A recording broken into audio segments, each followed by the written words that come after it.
there, brand owners. So today we are talking about how you as a trademark applicant can actually pick the right class for doing your own trademark application. If you are doing your own trademark application, you're gonna wanna definitely make sure that you are staying tuned to the whole video for today so that you can make sure that you are accurately describing and getting the best chances of getting that trademark application approved. So stay with me.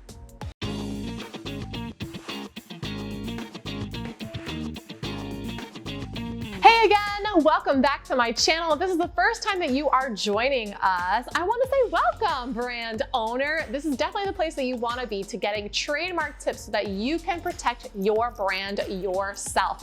And I actually have a free trademark anti-theft guide specifically for you guys to have 10 surefire ways on how you can block trademark theft to make sure that nobody else is stealing your brand from your business. All right, I'm leaving a link in the description below. Make sure you download it today because it is gonna help you claim your trademark rights without having to hire a trademark attorney like me. All right, so let's get into today's topic, which is how do I figure out what class my trademark application should be in for my brand? So first, let's go back and talk about what is a class. So when you are filing for a trademark application with the United States Patent and Trademark Office, the most trickiest part is actually describing how you are using your brand with what you're selling. So the class is just a fancy way that the Trademark Office likes to have applicants describe what they're actually selling. So what is the product or the service or both that you are selling underneath your brand? That is known as a class. When you are looking for your class, there usually is a number that's assigned to it. So how do you figure out what is your class?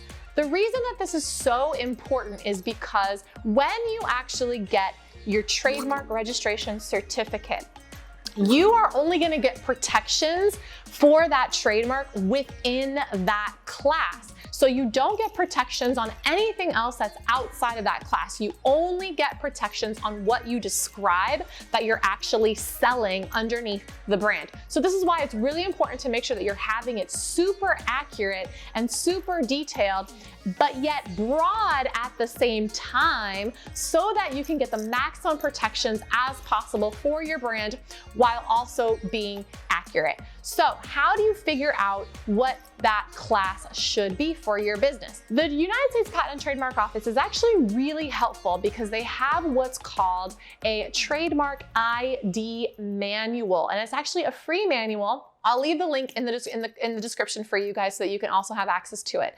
But what it is, it's a manual that's an electronic and it has like a search bar where you can put in a description, a short description of what it is that you're selling. So for instance, if you are a bakery shop, then you would put in baked goods services or bakery retail services. If you have a shoe line and it's specifically for men, then you would put in men's shoes.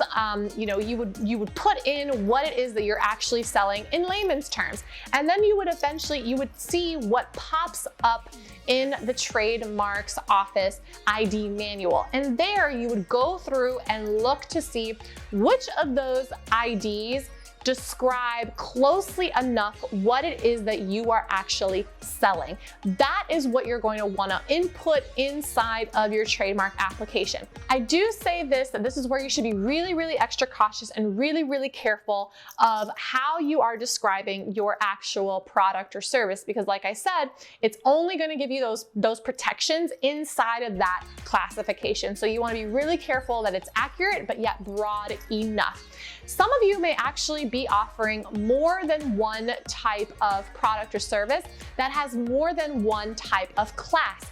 If that is the case, you are going to want to do different applications for each of those class numbers. So for instance, if you are the bakery service, right? You are the bakery.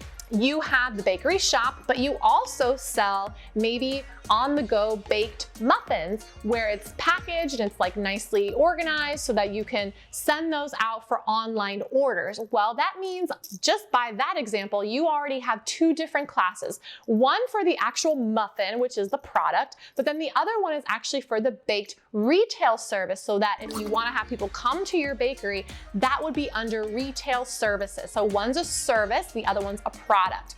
In that example, there would definitely be at least two different classifications, and I would highly recommend that you don't put them in the same application. Why? Because if one of them has an issue, it affects the other one and vice versa.